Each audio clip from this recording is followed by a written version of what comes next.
ಇಷ್ಟೊಂದು ಆಗ್ಬೇಕಂತ.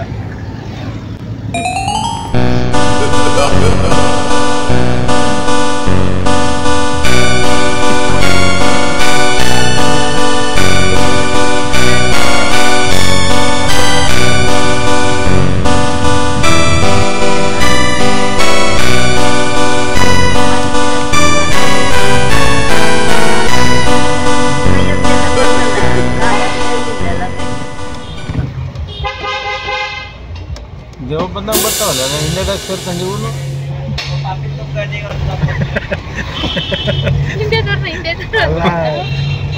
ಇಂಡಿಯಾದಾಗ ಸೇರ್ಕೊಂಡು ಇಂಡಿಯನ್ ತರ ಆಗ್ತಾರಲ್ಲ ಅಂತ ಒಂಚೂರ ಅಲ್ಲಾಡ್ತಿಲ್ಲ. ಎಲ್ಲಿಗಾಗೋನೋ ಅವ್ರು ಆಡೋದು ಹಂಗೆ ಹೆಂಗೆ ಮಾತಾಡ್ತಾರೆ.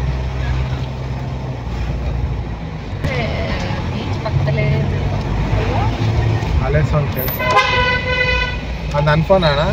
ನೋ ನಿನ್ನ ಫೋನ್ ನಿನ್ನ ಹತ್ರನೇ ಇರಬೇಕು.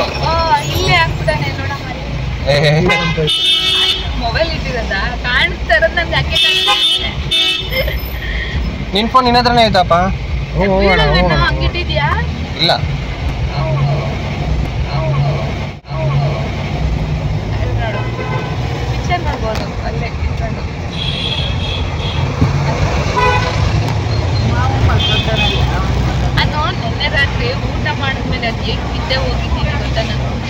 ಅದು ಓಡಾಡ್ಬಿಟ್ಟೆ ಸ್ಟ್ರೈನ್ ಟ್ರಾವೆಲ್ ಮಾಡಿ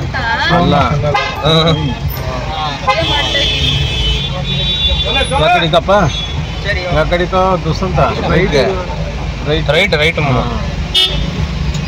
ಮಾಡ್ತಾಗಿತ್ತು ಹೆಂಗನಾಗ್ಲಿ ಅಂತ ಅಲ್ಲಿ ಹೋಟ್ಲನು ಗಾಡಿ ಮುಂದಕ್ಕೆ ಹಾಕಿದ್ರೆ ಕೊಡೋದು ನೈತಾನೆ ಪಾರ್ಸಲ್ ಕ್ಯಾನ್ಸಲ್ ಕೊಡೋ ಅಂತ ಹೆಂಗೆ ಮುರಳಿ ಆಮೇಲೆ ಮಾತಾಡೋದು ಕರೆಕ್ಟಾಗಿ ಮಾತಾಡು ಈ ಥರ ಮಾತಾಡೋದು ಬೇಕಾಗೇ ಇಲ್ಲ ನೀನು ಕೊಡೋದಲ್ಲ ಹಂಗೆ ಬೇಕಾಗಿಲ್ಲ ಅಂತ ಅಂದ್ಬಿಟ್ಟು ರಮ್ ಅಂತ ಒಂದು ಕೊಡಬೇಕಿತ್ತು. ಹೇಳಿ ಇರೋದು ರೀತಿ ಹೇಳ್ಬೇಕಾ ಸರ್ ಇಲ್ಲಲ್ಲ ಪಾರ್ಕಿಂಗ್ ಅಲ್ಲಿ ಮಾಡಿಬಿಡಿ ಇದಾಗುತ್ತೆ ಸರ್ ಹೇಳಿ. ಈಗ ತಿಂದು ಹೋಗೋದಾದ್ರೆ ಪಾರ್ಕಿಂಗ್ ಮಾಡಕ್ಕೆ ಓಕೆ ಅಲ್ವಾ, ತಿನ್ಬೇಕಂದ್ರೆ ಎಲ್ಲರೂ ಇಳಿಬೇಕು ತಿನ್ಬೇಕು ಅದು ಪಾರ್ಕಿಂಗ್ ಓಕೆ ಸರಿಯಾ. ಆಮೇಲೆ ಡ್ರೈವರು ಇದ್ದಾರೆ ನೀವು ಕೂತಿದ್ರೆ ಮಾಮ ಇಬ್ರು ಇದ್ದಾರೆ. ಗಾಡಿ ಖಾಲಿ ಬಿಟ್ಟು ಬಂದ್ರೆ ಏನೋ ಹೇಳ್ಬೋದು. ಬಾಗ ಬೀಚ್ ಫುಲ್ ಜಾಮ್.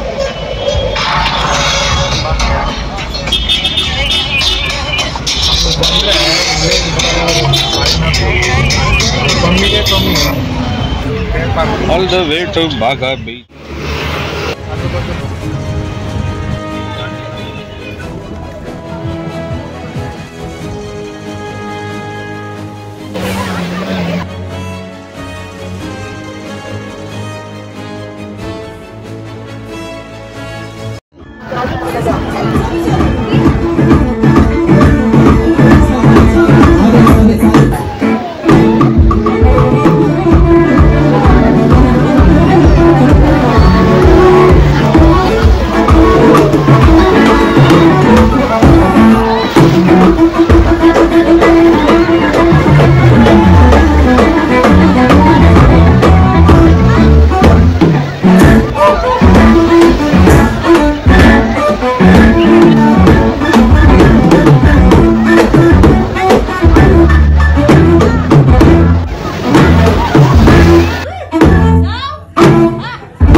ಇನ್ನೂ 1 ಕಿಲೋಮೀಟರ್ ನಡ್ಕೊಂಡು ಹೋಗ್ಬೇಕಾಗುತ್ತಲ್ವ ಅಲ್ಲಿಂದ.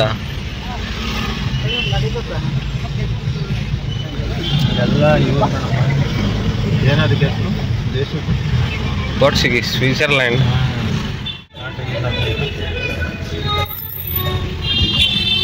ಬಾಗ ಬೀಚ್ ಹತ್ರ ಹೋಗ್ತಾ ಹೋಗ್ತಾ ಹೋಗ್ತಾ ರೋಡ್ ಜಾಮ್ ಆಗೋಯ್ತು, ಗಾಡಿಗಳು ಜಾಸ್ತಿ ಆಗೋಯ್ತು, ನಿಂತ್ಕೊಂಡು ಹೋಗೋ ಪರಿಸ್ಥಿತಿ ಬಂದ್ಬಿಡ್ತು. ಆದರೂ ನಾವು ಛಲ ಬಿಡದೆ ಮುಂದೆ ಸಾಗುತ್ತಾ ಸಾಗುತ್ತಾ ಮೆತ್ತಗೆ ಹೋಗುತ್ತಾ ಇನ್ನೇನು ಬಾಗ ಬೀಚ್ ಹತ್ರ ಬಂದ್ಬಿಟ್ಟಿದ್ದೀವಿ. ನೋಡಿ, ಎಲ್ಲಂದ್ರಲ್ಲೇ ಗಾಡಿ ನಿಲ್ಲಿಸ್ಬಿಡ್ತಾರೆ, ಮಾತಾಡ್ಕೊಂಡು ನಿಂತ್ಕೊಬಿಡ್ತಾರೆ. ಗಾಡಿ ಮುಂದಕ್ಕೆ ಹೋಗಲ್ಲ, ನಾವು ಮುಂದಕ್ಕೆ ಹೋಗಲ್ಲ, ಟೈಮ್ ಇಲ್ಲೇ ವೇಸ್ಟ್ ಆಗೋಗ್ಬಿಡುತ್ತೆ.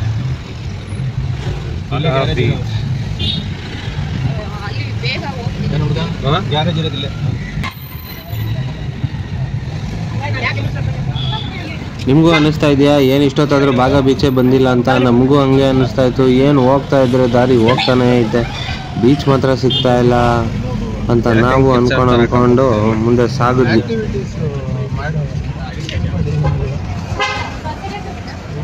ಇಷ್ಟಿಷ್ಟೇ ಚಿಕ್ಕ ರೋಡ್ ಐತಲ್ವಾ, 2 ಗಾಡಿ. ಇದಕ್ಕಿಂತ 10 ವರ್ಷದ ಹಿಂದೆ ನಾವು ಹೋಗಿದ್ವಿ ಕಲಿಂಗಟ್ ಬೀಚ್ ಹತ್ರ. ಇವಾಗ ಇನ್ನೊಂದು ಬೀಚು ಬಾಗ ಬೀಚ್ ಹತ್ರ ಹೋಗ್ತಾ ಇದ್ದೀವಿ. ಹಂಗೋ ಹಿಂಗೋ ಮಾಡ್ಕೊಂಡು ಬಾಗ ಬೀಚ್ ಹತ್ರ ಬಂದ್ಬಿಟ್ವಿ. ಪಾರ್ಕಿಂಗ್ಗೆ ರೈಟ್ ಸೈಡ್ ಹೋಗ್ಬೇಕು, ಬೋರ್ಡ್ ಹಾಕಿದ್ರು ಅಲ್ಲಿ 4 ವೀಲರ್ಸ್ ಪಾರ್ಕಿಂಗ್ ರೈಟ್ ಸೈಡ್ ಅಂತ. ರೈಟ್ ಟರ್ನ್ ಆಗಿ ಮುಂದಕ್ಕೆ ಹೊರಟ್ರೆ ಗಾಡಿ ನಿಲ್ಲಿಸ್ಬಿಟ್ಟು ಸಮುದ್ರಕ್ಕೆ ಈಜಾಡಕ್ಕೆ ಹಾರ್ಬಿಡೋದೆ. 1 ಅವರ್ಗೆ 15 ರೂಪಾಯಿ. ನಾವು ನಮ್ಮ ಸ್ಪೆಕ್ಸನ್ನು ಬಿಟ್ಟಿದ್ದೀವಿ, ಸ್ಪೆಕ್ಸ್ ಹಾಕೊಳ್ಳೋಣ ನೀವು ಕಾರಿಂದ.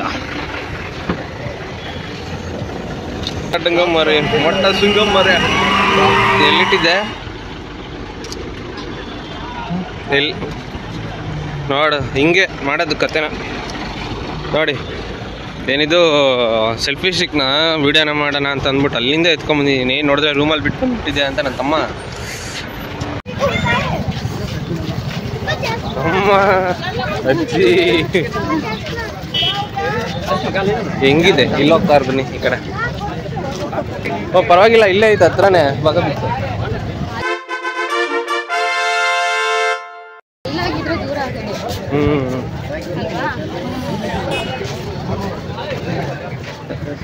ಅಜ್ಜಿ ಅಮ್ಮ ಹೆಂಗನಿಸ್ತಾ ಇದೆ ಬಾಗ ಬೀಚ್?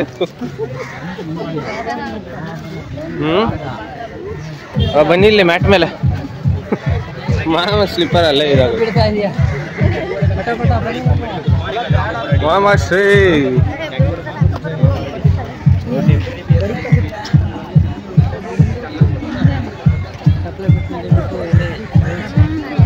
ಮಾಮ ಶ್ರೀ, ವೆಲ್ಕಮ್ ಟು ಗೋವಾ.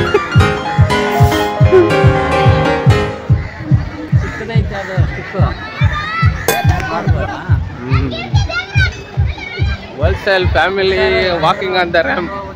ಅಲ್ಲಿಂದ ಯಾರು ಬಂದು ಕಿತ್ಕೊಂಡು ಹೋಗ್ತಾರೋ.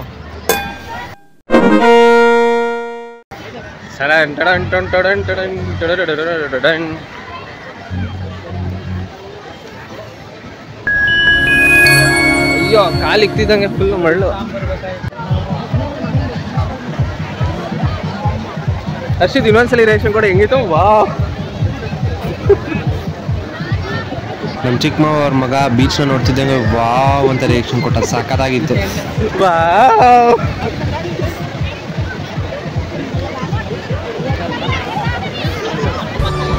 ಗೋವಾ ಬೀಚ್ ತುಂಬ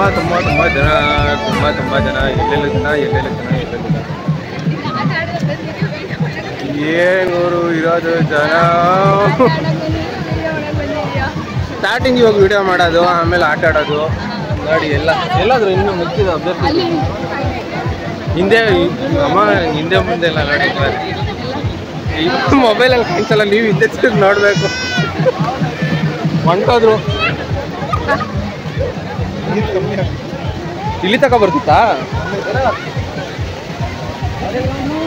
ಆಲ್ ದ ವೇ ಫ್ರಮ್ ಬಾಗ ಬೀಚ್.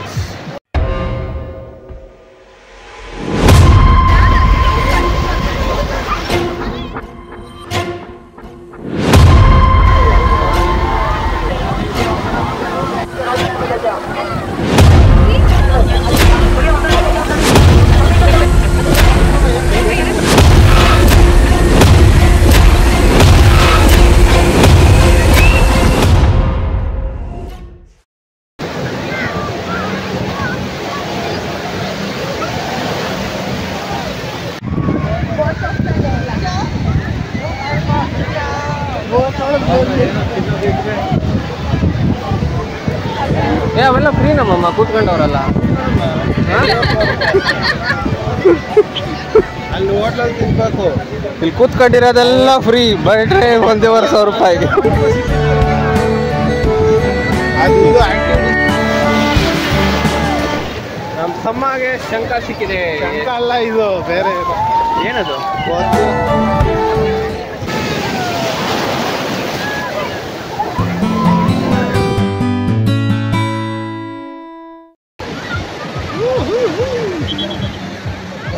ಎಲ್ಲೆಲ್ಲೂ ಫೋಟೋ ಶೂಟು, ಎಲ್ಲೆಲ್ಲೂ ನೀರೊಳಗೆ ಬಿದ್ದು ಒದ್ದಾಡ್ತಾ ಇರಿಂಗು. ಇಲ್ಲಿ ನನ್ನ ತಮ್ಮ ಕಮ್ಮಿಂಗು.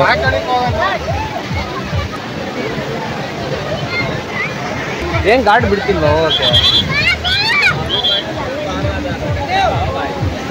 ಮತ್ತೆ ಸುಮ್ಮನೆ ಇದ್ರೆ ನೋಡೋದು ಅಷ್ಟೇನಾ? ಇಲ್ಲ ಇಲ್ಲಿ ಎಳ್ಕೊಳ್ಳುತ್ತೆ ಅಂತ ಇದು ಮಾಡ್ತಾ ಇರ್ಬೇಕು. ಇಲ್ಲೇನಪ್ಪ ವಿಷಯ ಅಂತಂದರೆ, ಒಂದು ಸೈಡಿಂದ ಅಲ್ಲಿ ಆಡಬೇಡಿ, ಸರಿ ಇಲ್ಲ ಆಡೋದು, ಅಲ್ಲೆಲ್ಲ ಬೋಟಿಂಗ್ಗೋಸ್ಕರ ಇನ್ನೊಂದು ಸೈಡಿಗೆ ಹೋಗಿ ಅಲ್ಲಿ ದಾರ ಕಟ್ಟಿದ್ದಾರೆ ಅಂತ ಹೇಳ್ತಿದ್ರು. ಅಲ್ಲಮ್ಮ ಇಷ್ಟು ದೂರ ಬಂದ್ಬಿಟ್ಟು ಏನು ಇಲ್ಲದೆ ವಾಪಸ್ ಹೋಗುತ್ತೆ ರೇಂಜ್ ಮಾಡಿದ್ರೆ.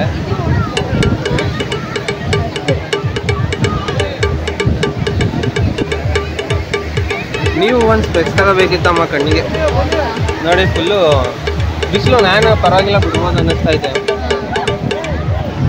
ತೆಗೆದ್ರೆ ಅಪ್ಪ ಸಿಕ್ಕಾಬಿಟ್ಟೆ, ಕಣ್ಣುಗಳೇ ಎಕ್ಸಸೈಸ್. ನಾವಿವಾಗ ಬಾಗ ಬೀಚ್ ಎಂಟ್ರಿ ಆಗಿ ಯಾವುದೋ ಒಂದು ದಡದಲ್ಲಿ ಬೀಚ್ ಒಳಗೆ ಬಿದ್ದು ಒದ್ದಾಡೋಣ ಅಂತ ಹೋಗ್ತಾ ಇದ್ದೀವಿ. All the way to beach side.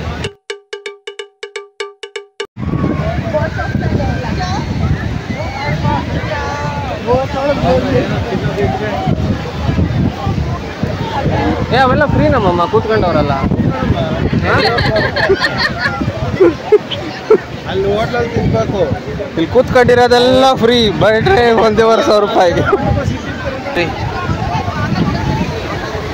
ಅಮ್ಮ ಮತ್ತು ಮಗ ಏನ್ ತಣ್ಣಗೈತಮ್ಮ, ಗಾಳಿ ಮಾತ್ರ ತಣ್ಣಗೈತೆ ಅಷ್ಟೇ, ಫುಲ್ ಎಲ್ಲ ಬಿಸಿ ಬಿಸಿ. ನಾವು ಫ್ರೆಂಡ್ಸ್ ಎಲ್ಲ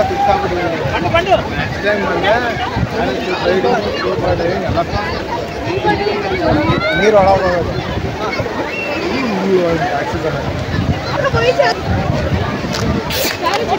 ಅಲ್ಲೈತಲ್ಲಮ್ಮ, ಹಾರಾಡ್ತಾವಲ್ಲ ಅವೆಲ್ಲ ಪ್ಯಾರಾಚೂಟ್. ಸುಮ್ಮನೆ ಹಿಂಗೆ ಬೋಟಲ್ಲಿ ಹಿಂಗೆ ಎಳ್ಕೊಂಡು ಹೋಗ್ತಾರೆ. ಅಲ್ಲಿ ಹಾರಾಡ್ತಾ ಇರುತ್ತೆ.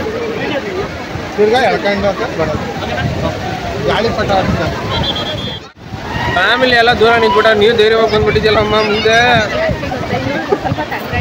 ಗಾಳಿ ಬರ್ತಾ ಇದೆ, ಗಾಳಿ ಇಲ್ಲ ಅಂತಂದರೆ ನಿಮಗೆ ಫುಲ್ ಇರಿಟೇಟ್ ಆಗ್ತಾ ಇರುತ್ತೆ. ನೆಂದೋಗ್ಬಿಡುತ್ತೆ ಕಣಮ್ಮ. ಯಾರು ಅಜ್ಜಿ ಬರುತ್ತೇನೋ ಎಲ್ಲಿ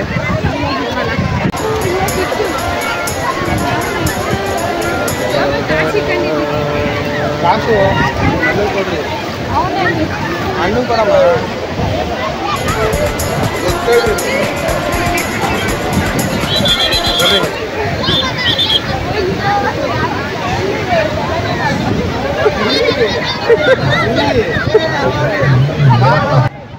ಇಲ್ಲೇನಪ್ಪ ವಿಷಯ ಅಂತಂದರೆ, ನಾವು ಒಮ್ಮಗೆ ನೀರೆಲ್ಲ ಆಡೋಕ್ಕೆ ಇಷ್ಟ, ಆದರೆ ಮುಂದೆ ಹೋಗೋಕ್ಕೆ ಕಷ್ಟ, ಭಯ, ಪುಕ ಎಲ್ಲ ಅಂತಿರುತ್ತೆ.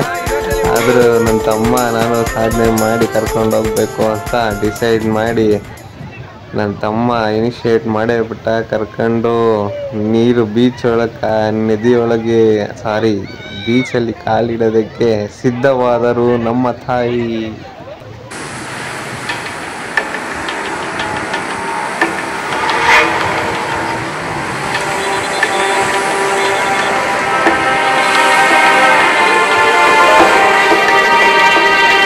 ಹಿಂಗೆ ನಮ್ಮಮ್ಮ ಎದ್ರಕೊಂಡು ಒಂದೊಂದು ಹೆಜ್ಜೆ ಪುಟ್ಟ ಹೆಜ್ಜೆ, ಒಂದೊಂದು ಹೆಜ್ಜೆ ಪುಟ್ಟ ಹೆಜ್ಜೆ ಅಂತ ಬಾಗ ಬೀಚಿನ ನೀರಿಗೆ ಕಾಲು ಹಿಡ್ಕೊಂಡು ಚಿಕ್ಕದಾಗಿ ಮುಂದೆ ಹೋಗ್ತಾ ಇದ್ದಾರೆ. ಅದು ಏನು ಅಯ್ಯೋ ಹೂ ಅಂತ ಅಂದ್ಕೊಂಡು ನನ್ನ ತಮ್ಮ ಮಾತಾಡ್ಸ್ಕೊಂಡು ಹಂಗೆ ಗೊತ್ತಾಗಲ್ಲ ಅಂತ ಕರ್ಕೊಂಡು ಹೋಗ್ತಾವನೆ. ಹಿಂಗೆ ನೀವು ನಿಮ್ಮ ಮನೆಯಲ್ಲಿ ಯಾರಾದರೂ ಬೀಚ್ ಅಂತ ಅಂದರೆ ಎದ್ರಕತ್ತಾ ಇದ್ರೆ ಚೂರು ನೋಡಿ ಅಲ್ಲಿ ಹೆಂಗೆ ಇದು ಮಾಡ್ತಾವ್ರು ನಮ್ಮ ಅಮ್ಮ ಅವರು. ಹಂಗೆ ನೀವು ಯಾರನ್ನ ಜೊತೆಲಿದ್ದರೆ ಹೆಂಗೆ ಕರ್ಕೊಂಡೋಗಿ. ಇಲ್ಲಿ ನೋಡಿ ನಮ್ಮ ಅಜ್ಜಿ ಹೆಂಗೆ ಬಂದು ಅವರೇ ಬಂದು ಧೈರ್ಯವಾಗಿ ನಮ್ಮ ಮಗಳಿಗೆ ಅವ್ರ ಮಗಳು ಎಡಗಡೆ ಸೈಡ್ ಇರೋದು ಅಮ್ಮ, ಬಲಗಡೆ ಸೈಡ್ ಇರೋದು ಮಗಳು, ಧೈರ್ಯ ಬರಲಿ ಅಂತ ಅಂದ್ಬಿಟ್ಟು ಅವರು ಜೊತೆಯಲ್ಲಿ ಬಂದಿದ್ದಾರೆ ನೋಡಿ. ಹಿಂಗೆ ಅಮ್ಮ ಮಗಳು ಅಂತ ಅಂದರೆ ಇರಬೇಕಾಗಿರೋದು. ನಾನು ವೀಡಿಯೋ ಮಾಡ್ಕೊಂಡು ನಿಂತಿದ್ದೆ, ಬಾ ಬಾ ಬಾ ದುಸು ಬಾ ಅಂತ ನನ್ನನ್ನು ಕೂಗ್ತಾಯಿದ್ರು ಅಮ್ಮ ಮಗಳು ಇಬ್ಬರು ಸೇರಿಕೊಂಡು. ನಾನು ಬರಲಿ, ನಾನು ಎಂಜಾಯ್ ಮಾಡಲಿ ಅಂತ ಅಮ್ಮಂಗೆ. ಬಟ್ ನಾನು ನಮ್ಮಮ್ಮ ಹೆಂಗೆ ಖುಷಿ ಪಡ್ತಾ ಇದ್ದಾರೆ ನೋಡು ಅಂತ ಅನ್ನೋದನ್ನು ರೆಕಾರ್ಡ್ ಮಾಡಿಕೊಂಡು ಅದರಲ್ಲಿ ಖುಷಿ ಪಡ್ತಾ ಇರೋದು. ಫಸ್ಟು ಅವ್ರು ಖುಷಿಯಾಗಿರೋದನ್ನೆಲ್ಲ ನೋಡೋಣ ಅಂತ ಅಂದ್ಬಿಟ್ಟು ನೋಡಿ ನಮಗೆ ಪೋಸ್ ಗೀಸ್ ಎಲ್ಲ ಕೊಡಿಸ್ಕೊಂಡು ಅವರು ಹೆಂಗೆ ರಿಯಾಕ್ಟ್ ಮಾಡ್ತಾರೆ ಅಂತೆಲ್ಲ ವೀಡಿಯೋ ಮಾಡ್ತಾಯಿದ್ದೆ. ಆಮೇಲೆ ನಾನು ಹೋಗ್ಬಿಟ್ಟು ಬೀಚಲ್ಲಿ ಬ್ಯುಸಿ ಆಗೋಣ ಅಂತ ಅಂದ್ಬಿಟ್ಟು ಹಿಂಗೆ ನೋಡಿ ಏನು ಮಾಡ್ತಾರೆ ಅಂತ. ಇಲ್ಲಿ ನೋಡಿ ನಮ್ಮ ಮಾಮವ್ರು ಇವರು, ನಮ್ಮ ದೊಡ್ಡ ಮಾಮವ್ರು ಇವರು ಇಲ್ಲಿ ನಿಂತಿದ್ದಾರೆ. ನಮಗೆಲ್ಲ ಇಲ್ಲಿ ತನಕ ಸೇಫ್ ಆ್ಯಂಡ್ ಸೌಂಡ್ ಕರ್ಕೊಂಬಂದಿರೋದು ನಮ್ಮ ಮಾವ ಮತ್ತು ನನ್ನ ತಮ್ಮ. So let's enjoy the beach. ನೋಡ್ಬಿಟ್ಟು ನನ್ನ ತಮ್ಮ ಬರ್ರಿ ಅಂತ ಕೂಗ್ತಿದ್ರು. ನಮ್ಮಮ್ಮ ಕೀಟ್ಲೆ ಮಾಡ್ಕೊಂಡು ಅವನ ಹತ್ರ ಸ್ಪೆಕ್ಸ್ ಕಿತ್ಕೊಂಡು ಸ್ಪೆಕ್ಸ್ ಕೊಡ ಇಲ್ಲಿ ಅಂತ ಅಂದ್ಬಿಟ್ಟು, ಆಮೇಲೆ ನನ್ನ ತಮ್ಮ ಇದ್ದ ನೀವು ಬರಲ್ಲ ಬಿಡಿ ನಾನಾದರೂ ಹೋಗ್ತೀನಿ ಅಂತಂದ್ಬಿಟ್ಟು ನನ್ನ ಕೈಯಲ್ಲಿ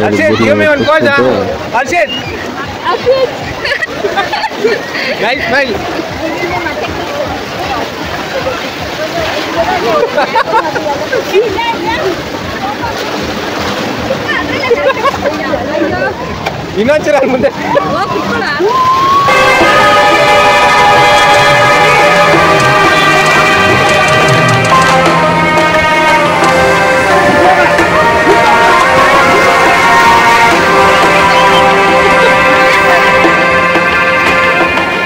ಕರ್ಕೊಂಬರ್ತಾ ಇದ್ದೀರಾ ಅಮ್ಮ? ಫಸ್ಟ್ ಟೈಮು ನನ್ನ ತಮ್ಮ ನಾನು ಸೋತ್ಬಿಟ್ವಿ ಅಮ್ಮನ ಒಂಚೂರು ಬೀಚ್ ಒಳಗೆ ಕರ್ಕೊಂಡು ಹೋಗೋಕ್ಕೆ. ಈಗ ಎರಡನೇ ಪ್ರಯತ್ನ ನಮ್ಮ ಮಾವರು ಮಾಡ್ತಾವ್ರೆ, ಮೀನ್ಸ್ ನಮ್ಮ ಅಮ್ಮ ಅವರ ತಮ್ಮ ಅವರು. ಸೊ ಅವ್ರು ಪ್ರಯತ್ನ ಪಡ್ತಾವ್ರೆ. ಇವಾಗ ಒಂಚೂರು ಮುಂದೆ ಕರ್ಕೊಂಡು ಹೋಗೋ ಪ್ಲ್ಯಾನ್ ಮಾಡಿದ್ವಿ. ಮತ್ತು ಅಮ್ಮ ಇವ್ರಿಗೂ ಕರ್ಕೊಂಡು ನಮ್ಮವ್ರನ್ನ ಬೀಚ್ ಕರ್ಕೊಂಡು ಹೋಗೋಣ ಅಂತ ಪ್ರಯತ್ನ ಪಡ್ತಾವ್ರೆ. For the best. ಇಲ್ಲಿ ನೋಡಿ ನಮ್ಮ ಚಿಕ್ಕಮ್ಮ ಮಗ ಫುಲ್ಲು ಖುಷಿಯಾಗಿದ್ದಾನೆ. ಅಲ್ಲಿ ನೋಡ್ತಾರೆ ನನ್ನ ತಮ್ಮ ಮತ್ತು ಅವರು ನಮ್ಮ ಚಿಕ್ಕ ಮಾವ ಅವರು ಅಲ್ಲಿ ತನಕ ಹೋಗ್ಬಿಟ್ಟಿದ್ದಾರೆ. ಆಗಲೇ ಮುಂದೆ ತನಕ ಹೋಗಿದ್ದಾರೆ ಬೀಚ್ ಒಳಗಡೆ. ಈಜಾಡ್ತವ್ರೆ, ಫುಲ್ ಜಾಲಿ ಮಾಡ್ತಾವ್ರೆ ಅವರಿಬ್ಬರು. ನಾವಿಂದು ನಮ್ಮ ಅಮ್ಮವ್ರನ್ನ ಕರ್ಕೊಂಡೋಗೋ ಪ್ರಯತ್ನದಲ್ಲಿ ಇದ್ದೀವಿ. ಚುಚ್ಚೂರೆ ಒಂದೊಂದೇ ಹೆಜ್ಜೆ ಇಡ್ಸ್ಕೊಂಡು. ಅವರಪ್ಪ ಇರೋದು ನೋಡ್ಬಿಟ್ಟು ಅವ್ರ ಮಗನೂ ಅಲ್ಲಿ ತನಕ ಚೂರ್ಚೂರೆ ಹೋಗೋ ಪ್ರಯತ್ನ ಪಡ್ತಾನೆ. ಇವನು ಫಸ್ಟ್ ಟೈಮ್ ಬಂದಿರೋದು. ಬೀಚ್ ನೋಡಿದ ತಕ್ಷಣ ವಾವ್ ಅಂತ ಅಂದಿದ್ದ. ಖುಷಿ ಪಟ್ಕೊಂಡು ಆಟ ಆಡ್ತಾವನೆ.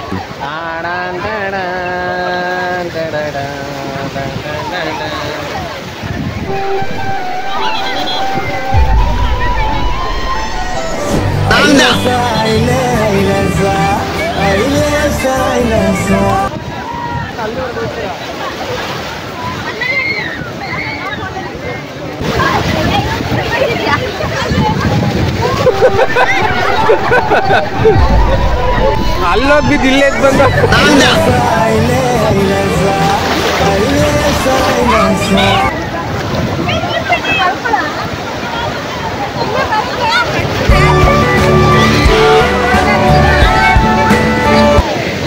ಇಲ್ಲ ಸ್ವಲ್ಪ ಇರೋಲ್ಲ, ಆಮೇಲೆ ಆಡೋಣ.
ಯಪ್ಪ ಉಪ್ಪು ಯಾವ ರೇಂಜ್ಗೆ ಐತೆ ಅಂತ ಅಂದರೆ 1/4 kg ಉಪ್ಪಿಗೆ 100 ಗ್ರಾಮ್ ನೀರು ಹಾಕಿ ಕೊಡಬೇಕು ಅಷ್ಟು ಆ ಥರ ಉಪ್ಪು ಐತೆ ಇದರಲ್ಲಿ.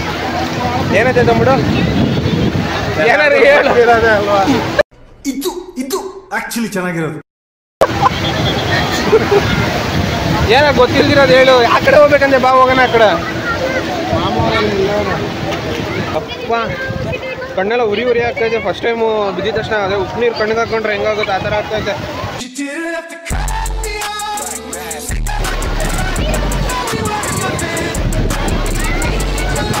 ಇದೇ ಗ್ಯಾಪಲ್ಲಿ ನಾವು ಸ್ವಲ್ಪ ವಿಡಿಯೋ ಫೋಟೋ ಶೂಟು ಎಲ್ಲ ಮಾಡ್ಕೊಂಡಿದ್ದೀವಿ, ನೀವು ನೋಡಿ.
ಯಾವ ರೇಂಜ್ ಅಂತಂದರೆ ತುಟಿಯಿಂದ ಹಿಡಿದು ನಾವು ಏನು ಹಿಂಗಂದ್ರೂ ಫುಲ್ ಉಪ್ಪು, ಸಿಕ್ಕಾಪಟ್ಟೆ ಉಪ್ಪು.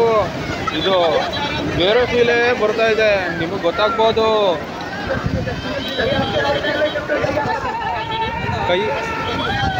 ಕೈಯಲ್ಲೂ ಒರೆಸ್ಕೊಳಂಗಿಲ್ಲ, ಅಲ್ಲೂ ಉಪ್ಪು.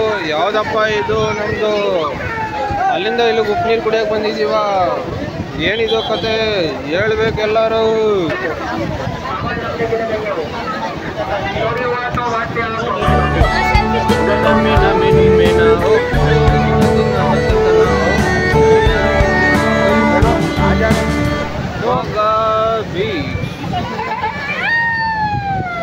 ಇವಾಗ ಬಂದಿದ್ದು ವಾಯ್ಸ್ ಕೇಳಿ 1 ನಿಮಿಷಕ್ಕೆ ಶಾಕ್ ಆಗೋಯ್ತು.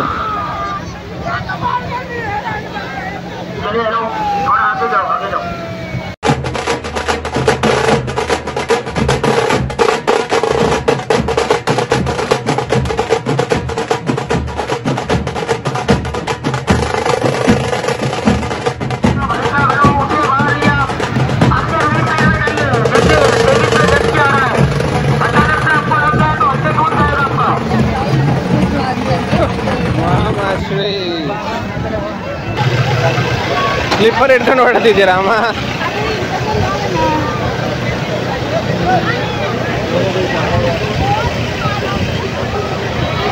ಅಮ್ಮಂಗೆ ಇಲ್ಲಿರೋ ಬೋಟಲ್ಲಿ ಹೋಗ ಇಷ್ಟ. ಬರ್ರಿ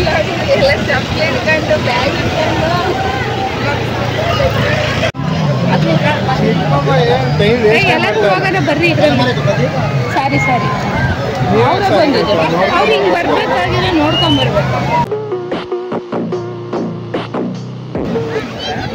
ಅಂತಮ್ರಾಯ. ಈ ಗ್ಯಾಪಲ್ಲಿ ಸ್ಲಿಪ್ಪರ್ ಬಿಟ್ಟು ಸ್ವಿಮ್ಮಿಂಗ್ ಮಾಡೋಕ್ಕೆ ಫುಲ್ ಬೀಚ್ ಒಳಗೆ ಇಳಿದು ಈಜಾಡೋದ್ರಲ್ಲಿ ಅಕ್ಕಪಕ್ಕ ನೋಡ್ತಿದ್ರೆ ಏನು ಎಂಜಾಯ್ಮೆಂಟ್ ಮಾಡ್ತಾರೆ ಗೊತ್ತಾ. ಫ್ರೆಂಡ್ಸ್ ಜೊತೆ ಬಂದ್ಬಿಟ್ರಂತೂ ನಾ ಕಾಣಲೋಕವನ್ನು ಕಾಣೋದು ಯಾರು ಅಂತ ಫುಲ್ ಎಲ್ಲ ಅವ್ರವ್ರು ಇದರಲ್ಲೇ ಮುಳುಗ್ಬಿಟ್ಟಿರ್ತಾರೆ. ನಾವು ಒಂದು ಕಡೆಯಿಂದ ಇನ್ನೊಂದು ಕಡೆ ಹೋಗ್ತಾ ಇದ್ದೀವಿ. ಅವಾಗಲೇ ನೀವು ಒಂದು ಜೀಪ್ ನೋಡಿದ್ರಲ್ಲ, ಆ ಜೀಪಲ್ಲಿ ಪೊಲೀಸ್ ಬಂದು ಹೇಳ್ಕೊಂಡು ಹೋಗ್ತಾಯಿದ್ರು. ಎಲ್ಲ ಈ ಕಡೆಯಿಂದ ಒಂದು ಸೈಡು ಫುಲ್ ಎಲ್ಲ ಬೋಟಿಂಗು ಪೋರ್ಷನ್ಗೋಸ್ಕರ ಇಟ್ಟಿರೋದು. ಆ ಸೈಡಲ್ಲಿ ಇರಬೇಡಿ, ಈ ಕಡೆ ಒಂದು ದಾರ ಇದೆ, ಆ ಸೈಡಿಂದ ಈ ಕಡೆ ಬರೋಕ್ಕೆ ಹೋಗ್ಬೇಡಿ, ಅಲ್ಲೇ ಆಡ್ಕೊಳ್ಳಿ ಅಂದರು. ಇಲ್ಲಿ ನೋಡಿ, ಈ ಹುಡುಗ ಯಾರೂ ಇಲ್ಲ, ಅವರ ಅಪ್ಪ ಇಲ್ಲ, ಅಮ್ಮ ಇಲ್ಲ, ಯಾರೂ ಅಕ್ಕಪಕ್ಕ ಇಲ್ವೇ ಇಲ್ಲ. ಬಟ್ ಆದರೂ ಏನು ಎಂಜಾಯ್ಮೆಂಟ್ ಮಾಡ್ತಾಯಿದ್ದಾನೆ ಅಂತೀರಾ. ನಾವು ಹುಡುಗರಿದ್ದಾಗ ಹಿಂಗೆ ನಿಜವಾಗ್ಲೂ ಆ ನೀರು ಬಂದರೆ 3 ಕಿಲೋಮೀಟ್ರ್ ದೂರದಲ್ಲಿ ಓಡೋಗ್ಬಿಡ್ತಿದ್ವಿ. ಬಟ್ ಈ ಹುಡುಗ ಏನು ಆ ಸಮುದ್ರದ ಹತ್ರ ಹೋಗಿ ನಿಂತ್ಕೊಂಡು ತುಮಕೋ ಕ್ಯಾ ಚಾಹಿಯೇ ರೇ ದುನಿಯಾ ಅಂತ KGF ಅಲ್ಲಿ ಎಷ್ಟು ಡೈಲಾಗ್ ಹೊಡೆಯಲ್ವಾ, ಹಂಗೆ ಡೈಲಾಗ್ ಹೊಡ್ಕೊಂಡು ಆ ಥರ ಸೀನ್ ಥರ ಫೀಲ್ ಆಗ್ತಾಯಿತ್ತು ನನಗೆ. ಯಾರೂ ಇಲ್ಲ. ನಮ್ಮಮ್ಮ ಇಷ್ಟು ದೊಡ್ಡವರಾದ್ರೂ ನೀರಲ್ಲಿ ಹೋಗೋಕ್ಕೆ ಹೆದರ್ಕೋತಾ ಇದ್ರು. ಯಾರಾದ್ರೂ ಒಬ್ರು ಪಕ್ಕದಲ್ಲಿ ಇರಬೇಕಿತ್ತು. ಬಟ್ ಇಲ್ಲಿ ಹುಡುಗ ನೋಡಿ ಚಡ್ಡಿ ಎಳ್ಕೊಂಡು ನೀರು ಬಂದರೆ ನನ್ನನ್ನು ನೀನು ತಡೆಯೋಕ್ಕಾಗಲ್ಲ ಯಾವತ್ತಿದ್ರು ಅಂತ ಸೊಂಟದ ಮೇಲೆ ಕೈ ಇಟ್ಕೊಂಡು ಶಿಸ್ತಾಗಿ ಸಮುದ್ರಕ್ಕೆ ಡೈಲಾಗ್ ಹೊಡಿತಾವನೆ. ಇದು ಎಂಜಾಯ್ಮೆಂಟ್ ಅಂದರೆ ಅಲ್ವಾ? ಮಕ್ಕಳು ಎಂಜಾಯ್ಮೆಂಟು. ಈಗ ಮಕ್ಕಳ ಎಂಜಾಯ್ಮೆಂಟಿಂದ ಹುಡುಗರ ಎಂಜಾಯ್ಮೆಂಟ್ ಬರೋಣ. ಪಾಪ ಇಲ್ಲಿರೋ ಹುಡುಗ ಅಲ್ಲೇನೋ ಒಂದು 4 ಕೋಟೆ ಕಟ್ಟಿದ್ದ ನೋಡಿ, ನಗ್ತವನೆ. ಅಲೆಗಳು ಬಂದ್ಬಿಟ್ಟು ಹಂಗೆ ಅಳಿಸ್ಬಿಟ್ಟು ಹೊಂಟೋದ್ವು. ಏನು ಮಾಡ್ತಾನೆ ಪಾಪ ನೋಡ್ಬಿಟ್ಟು ಬೇಜಾರಾಗಿ, ನಾನು ಕ್ಯಾಮ್ರಾ ವೀಡಿಯೋ ಮಾಡ್ತಿದ್ದೆ, ಅಯ್ಯೋ ಹಿಂಗೆ ಆಗೋಯ್ತಲ್ಲ ಅಂತ ಕ್ಯಾಮ್ರಾ ನೋಡಿ ನಗ್ತಿದ್ದ. ಅದಾದಮೇಲೆ ಏನೋ ಅಕ್ಕಪಕ್ಕ ಹೋಗ್ಬಿಟ್ಟು ಬೇರೆ ಏನೋ ನಾನೇನೋ ಸಾಧಿಸ್ತೆ ಬಿಡೋದಿಲ್ಲ ಅಂತ ಅಂದ್ಬಿಟ್ಟು ನೋಡಿ ಅದೇ ಬರ್ತಾನೆ ಐತೆ. ಆದರೂ ಅದ್ರ ಮೇಲೇನೋ ಬರೀತಾನೆ ಏನೋ ಬರೀತಾನೆ ಹುಡುಗ. ಅದೇನು ಅಂತ ನೋಡೋಣ. ಆ ಹುಡುಗ ಏನೋ ಬೈತಿದ್ದ, ನಮಗೇನು ಯೂಸ್ಫುಲ್ ಅನ್ನಿಸ್ಲಿಲ್ಲ. ಈ ಕಡೆ ತಿರುಗಿ ನೋಡಿದ್ರೆ ಚಿಲ್ಟನಿ ಪಲ್ಟನಿ ಥರ 2 ಪುಟ್ಟ ಹುಡುಗರು ಎಷ್ಟು ಖುಷಿಯಾಗಿ ಆಟಾಡ್ತಾವ್ರೆ ಅಂತಂದರೆ ನೀರಲ್ಲಿ. ದೊಡ್ಡವರು ಹಿಂಗೆ ಆಟಾಡಲ್ಲ ನೋಡಿ. ಆ ಅಲೆಗಳು ಬರೋದಕ್ಕೂ ಅವ್ರು ಎದುರೋದಕ್ಕೂ ಆ ಅಲೆಗಳು ಅವ್ರನ್ನೇ ಹುಡ್ಕೊಂಡು ಬರ್ತಾವೆ. ಖುಷಿಯಾಗಿರಲಿ ಅಂತ ಅನ್ನೋಕ್ಕೋಸ್ಕರನೇ ಬರ್ತಾವೆ ಅನ್ನೋ ಥರ ಫೀಲ್ ಆಯಿತು ನನಗೆ ಆ ಕ್ಷಣದಲ್ಲಿ. ನೋಡಿ, ಸೋ ಕ್ಯೂಟ್ ಅಲ್ಲ, so beautiful, so elegant, so looking like wow. ಟು ಚಿಲ್ಟರಿ ಲುಕಿಂಗ್ ಲೈಕ್ ವಾವ್. ಅಲ್ಲಿಂದ ನಾವು ಬಂದ್ವಿ ಉದುರೋಗಿರೋ ಕೋಟೆಗಳನ್ನ ನೋಡೋಕ್ಕೆ. ಅವಾಗಲೇ ಆ ಹುಡುಗ ಪಾಪ ಬೇಜಾರಾಗಿದ್ನಲ್ಲ ನೋಡಿ. ಇದೇ ಕೋಟೆ ನೀರು ಬಂದು ಎಲ್ಲ ಧ್ವಂಸ ಮಾಡ್ತಾರೆ.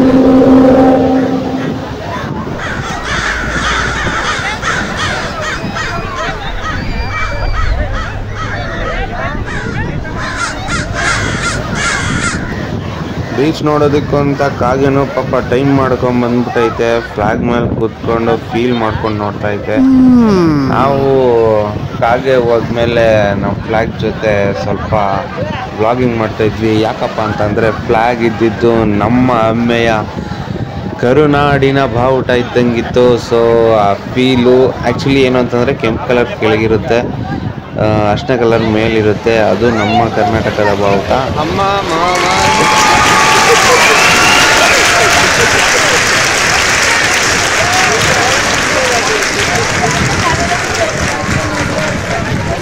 3, 2, 1.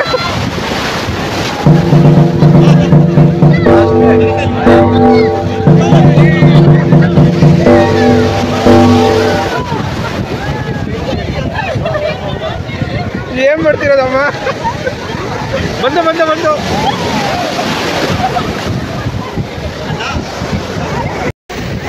ಅಮ್ಮ ಬಂದು.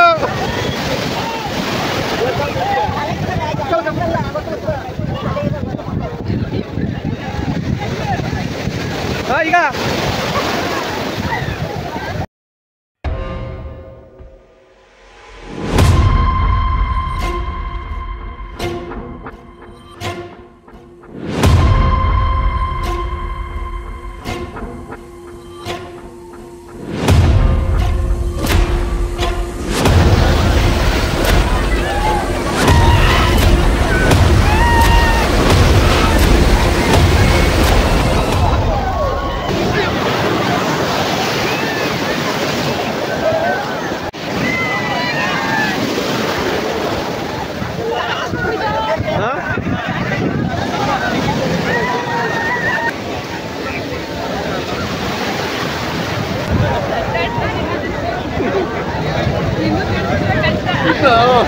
ಮೊಬೈಲ್ ಆಮೇಲೆ ಮಾಯ ಆಗೋಗ್ಬಿಟ್ಟು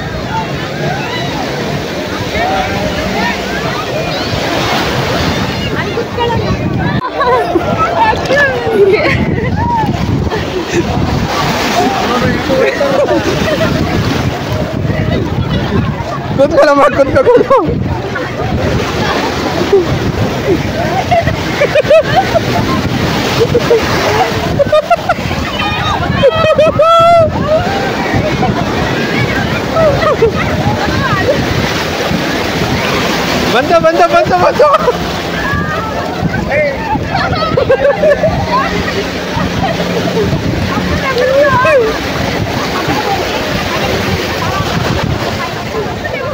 ಇಲ್ಲ ಅದಕ್ಕೆ ನೀವೇ ಇನ್ನು ಮುಂದೆ ಬಾಮ್ಮ.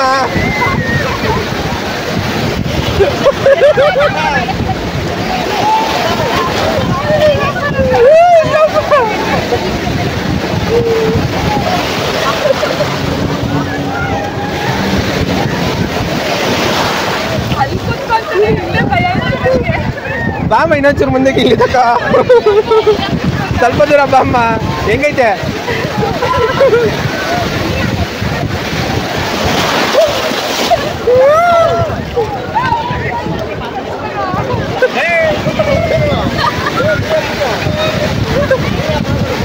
ಅಲ್ಲ ಒಂದು ಅಕ್ಕ ಇದೆ, ಏನು ಬೇರೆ ಏನು ಮಾಡ್ತಿಲ್ಲ.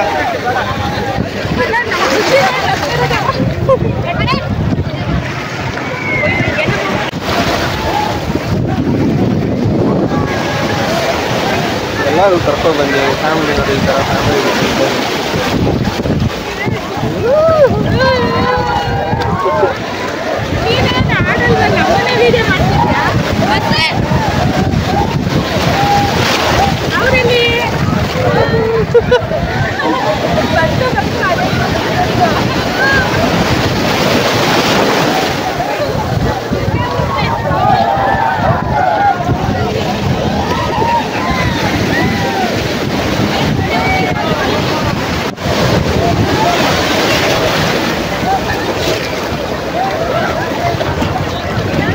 ಅಯ್ಯೋ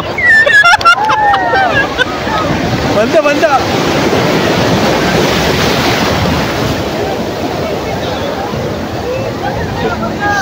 ಸಿಂಹ ನಡಿಗೆ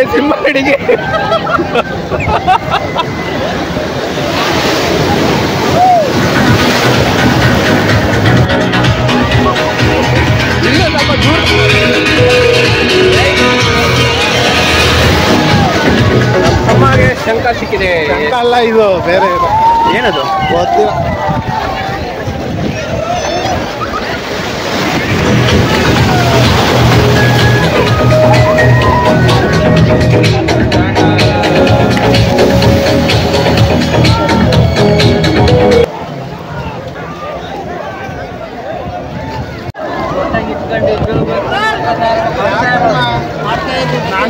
ಮುಳ್ಳಿ ಮತ್ತೆ ಇನ್ನೊಂದು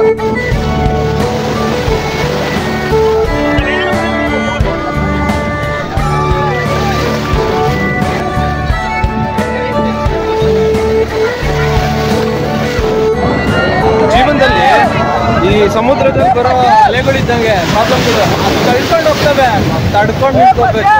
ಇದೇ ಜೀವನ.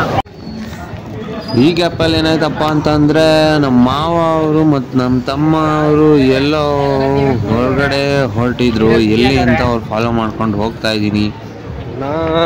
ಅವರು ಇದು ಬಿಸಿಲಲ್ಲಿ ಬೀಚಲ್ಲಿ ಸ್ವಲ್ಪ ಧಾವಾಗಿರುತ್ತಲ್ವಾ, ಅದಕ್ಕೆ ನೀರು ಹುಡ್ಕೊಂಡು ಹೋಗಿರ್ಬೇಕು, ಇಲ್ಲ ಜ್ಯೂಸನ್ನು ಹುಡ್ಕೊಂಡು ಹೋಗಿರ್ಬೇಕು, ಹುಡ್ಕೊಂಡು ಹೋಗ್ತಾ ಇರಬೇಕು. ನಾವು ಅವ್ರ ಹಿಂದೆನೇ ಹೋಗ್ತಾ ಇದ್ದೀವಿ.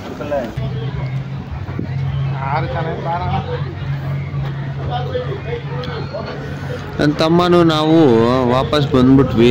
ಬಟ್ಟೆ ಒಣಿಕೊಂಡಿರ್ಲಿಲ್ಲ ಅಂತ ಹೇಳ್ತಾ ಇದ್ದೆ. ಅದಕ್ಕೆ ತಮ್ಮರಾಯರು ಒಣಿಕೊಂಡಿರುತ್ತೆ ಬಾಣ ಅಂತ ಅಂದ್ಬಿಟ್ಟು ಮತ್ತೆ ಬೀಚ್ಗಳಿಗೆ ಡೈ ಬೀಳಕ್ಕೆ ಹೋಗ್ತಾ ಇದೀವಿ ಇಬ್ರು. ಒಂದೇ ಒಂದು ಮ್ಯಾಟ್ ಹಾಕವ್ರೆ, ಆ ಮ್ಯಾಟ್ ಮೇಲೆ ನಡ್ಕೊಂಡು ಹೋಗ್ಬೋದು. ಮ್ಯಾಟ್ ಬಿಟ್ಟು ಸೈಡ್ ಮಾಡಲು ಹೋದ್ರೆ ಹಂಗೆ ಕುಸ್ಕೊಂಡು ನಡಿಬೇಕಾಗುತ್ತೆ. ಸೊ ಮ್ಯಾಟ್ ಮೇಲೆ ನಡೆದ್ರೆ ನೀಟಾಗಿ ನಡ್ಕೊಂಡು ಹೋಗ್ಬೋದು. ಒಂದೇ ಒಂದು ಮ್ಯಾಟ್ ಹಾಕವ್ರೆ, ಅದರಲ್ಲೇ ಒನ್ ವೇ ಥರ ಇಲ್ಲ, ಅದು 2 ವೇ. ಅಷ್ಟು ಚಿಕ್ಕ ಮ್ಯಾಟಲ್ಲಿ ಹೋಗೋರು ಅದೇ ಇದರಲ್ಲೇ ಬರೋದು ಅದರದ್ದು. ನಾನು ನಮ್ಮ ವೀಕ್ಷಕರಿಗೆ ಈ ಸ್ಪೆಕ್ಸಿನ ಮಹಿಮೆ ಹೇಳ್ಬೇಕು ಅಂತ ಇಚ್ಛಿಸ್ತಿದ್ದೀನಿ. ನೀನೇನು ಹೇಳ್ತೀಯಾ? ನೀನೇ ಮಾಮೂಲಿ ಬಿಸಿಲಿಗೆ ಹಾಕೊಳ್ಳೋದು ಅಲ್ಲ. ಆ್ಯಕ್ಚುಲಿ ಬಿಸಿಲಿಗೆ ಓಡಾಡಿದಾಗ ನೋಡು, ಸಡನ್ನಾಗಿ ಬಿಸಿಲಿಗೆ ಕಣ್ಣು ಹಿಂಗೆ ಮಾಡೋಂಗಾಗುತ್ತೆ. ಸ್ಪೆಕ್ಸ್ ಹಾಕೊಂಡ್ರೆ ಫುಲ್ ವೈಡ್ ಆಗಿ ಓಪನ್ ಮಾಡ್ಕೊಂಡು ನೋಡ್ಬೋದು. ಎಲ್ಲ ಆ ಕಡೆ ಇರೋದು, ಆ ಕಡೆ. ಸೊ ಗೋವಾಗ ಇವಾಗ ಬಂದಾಗ ಆದಷ್ಟು ಎಲ್ಲರೂ ಸ್ಪೆಕ್ಸ್ ಹಾಕೊಳ್ಳಿ, ಯಾಕಂದರೆ ಕ್ಲಿಯರಾಗಿ ವಿಷನ್ ನೋಡ್ಬೋದು, ಕ್ಲಿಯರಾಗಿ ಎನ್ವಿರಾನ್ಮೆಂಟ್ ನೋಡ್ಬೋದು. ಯಾವ ಎಸ್ಪೆಷಲಿ ಹುಡುಗರು ಎಸ್ಪೆಷಲಿ ಹುಡುಗರು ಕರೆಕ್ಟ್ ತುಂಬ ಕ್ಲಿಯರಾಗಿ ವ್ಯೂನ ನೋಡ್ಬೋದು. ನಮ್ಮ ಕರ್ನಾಟಕದ ಬಾವುಟ ಇಲ್ಲಿ ಗೋವಾದಲ್ಲಿ.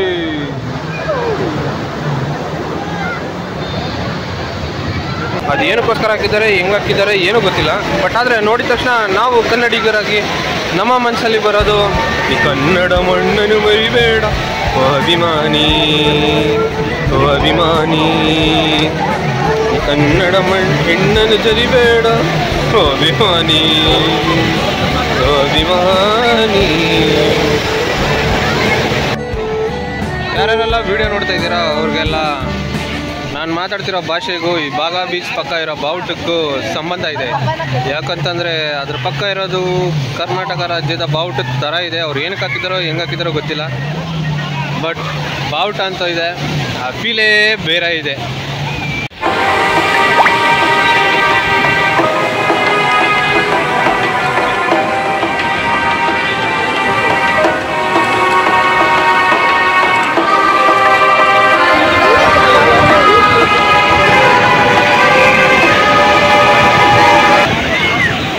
ಎಲ್ಲರೂ ಫುಲ್ ಟೈಟಾಗಿ ಒಬ್ಬನ್ನ ಫಿಟ್ ಮಾಡೋರೆ, ಮಧ್ಯದಲ್ಲಿ ಹಾಕೊಂಡು ಮಣ್ಣು ತುಂಬ್ತಾವ್ರೆ. ಅವನಿಗೆ ಯಾವ ಮಜಾ ಬರುತ್ತೋ ಆ ದೇವರೇ ಕಾಣಿ.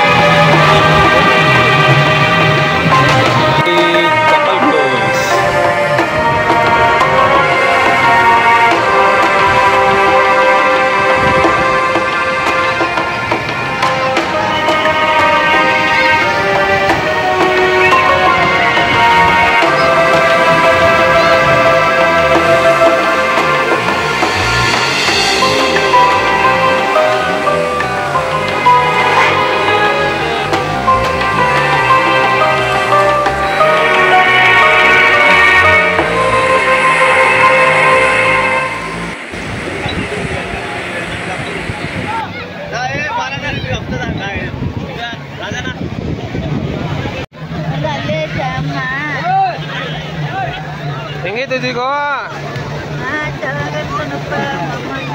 ಚೆನ್ನಾಗೈತೆ. ಫುಲ್ಲು ನದಿಲೆಲ್ಲ ಓಡಾಡಿ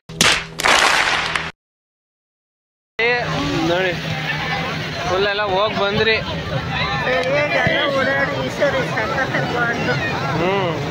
ಅಲ್ಲ ಒಳಗೆ ತಗ ಕರ್ಕೊಂಡೋಗಿದ್ರಲ್ವಾ?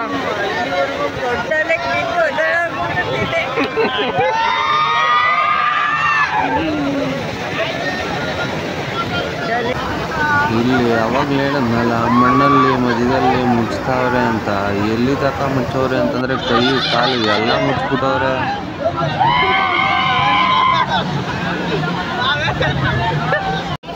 ಜಂಗೂರು ಇವೆಲ್ಲ ಯಪ್ಪ, ಅವನು ಫುಲ್ ಟೈಟ್ ಆಗಿರಬೇಕು, ಆವಾಗಲೇ ಅದನ್ನು ತಡ್ಕೊಳಕ್ಕೆ ಸಾಧ್ಯ. ಇಲ್ಲಿ ನೋಡಿ ಕಪಲ್ಸ್ ನೋಡ್ಬಿಟ್ಟು ಕಿಲ ಕಿಲ ಅಂತ ನಕ್ಕೊಂಡು ಹೋಯ್ತಾವ್ರೆ. ಅದು ಯಾವ ರೇಂಜ್ ಮುಚ್ಚೋರೆ ಅಂದರೆ ಕೈ ಕಾಲು ಆಡೋಕ್ಕೆ ಆಗಲ್ಲ, ಹಂಗೆ ಮಾಡ್ಬಿಟ್ಟವ್ರೆ. ಇದನ್ನು ನೋಡ್ಬಿಟ್ಟು ಸ್ವಲ್ಪ ಹೊತ್ತರಲ್ಲಿ ಫೋಟೋ ಶೂಟ್ಗೆ ಅಂತ ಯಾರು ಫೋಟೋ ಗಿಟ ಎಲ್ಲ ಹೊಡ್ಕೊಂಡು ಹೋಗ್ತಾರೆ. ಹೆಂಗಿತ್ತಮ್ಮ ಫುಲ್ಲು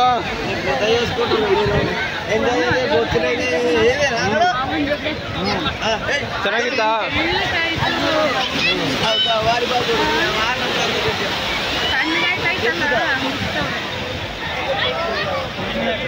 ಒಟ್ಟಿನಲ್ಲಿ ಇವತ್ತು ದೂರಕ್ಕೆ ತಕ್ಕ ಹೋದ್ರಿ. ತೇಜಸ್ಸನ್ನು ನೋಡಿದೆ, ಏನನ್ನು ಸಾಧಿಸಿರೋ ಸಂತೋಷ ಇವರ ಮುಖದಲ್ಲಿ ತೇಲಾಡ್ತಾ ಇರೋದನ್ನ ಗಮನಿಸಿದೆ.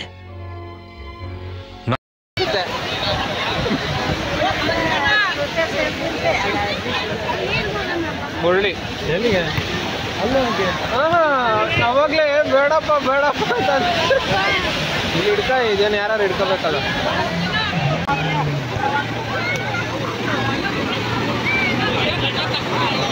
ಯಾವುದೋ ಕ್ಯಾಮ್ರಾಮನ್ ಜೊತೆ ಯಾವುದೋ ಫೋಟೋಗ್ರಫಿ ಟೀಮ್.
ಹರ್ಷಿತ್ ನಿಂಗೆ ಒಂದು ಸಾಂಗ್ ನೆನ್ಪು ಬರ್ತೈತೆ ಅಲ್ಲ, ನಾನು ಮೈಕಲ್ಲು ಜಾಕ್ಸನ್ ಸೈಕಲ್ಲು ಓಡ್ಸೋನು ಟ್ಯಾನ್ ಟ್ಯಾನ್.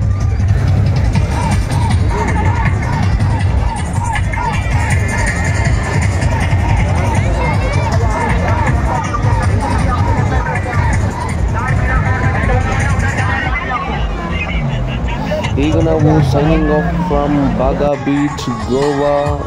ನಾವು ನಮ್ಮ ಪಾರ್ಕಿಂಗ್ ಕಡೆಗೆ ತೆರಳುತ್ತಿದ್ದೇವೆ. ಸಂಜೆ ಆಗೈತೆ. ಸಂಜೆ ಆಗಿ ಈಜಾಡಿ ಸಾಕು ಅಂತ ಅಂದ್ಕೊಂಡು ಮನ್ಸಿಗೆ ಸಮಾಧಾನ ಇಲ್ಲ, ಆದರೂ ಟೈಮ್ ಆಯ್ತಲ್ಲ ಅಂತ ಓಡ್ತಾ ಇದ್ದೀವಿ ಬೀಚಿಂದ. ಸೊ ಬಾಗಾ ಬೀಚ್, ಟಾಟಾ, ಬಾಯ್ ಬಾಯ್. ಮತ್ತೆ ಯಾವಾಗ ಬರ್ತೀವೋ ಗೊತ್ತಿಲ್ಲ, ಬಟ್ ನೆಕ್ಸ್ಟ್ ಟೈಮು ಬಂದಾಗ ಇನ್ನೂ ಇದಕ್ಕಿಂತ ಜಾಸ್ತಿ ಎಂಜಾಯ್ ಮಾಡ್ಕೊಂಡು ಹೋಗ್ತೀವಿ ಅಂತ ಹೇಳ್ತಿದ್ದೀನಿ. Signing off from Baga beach.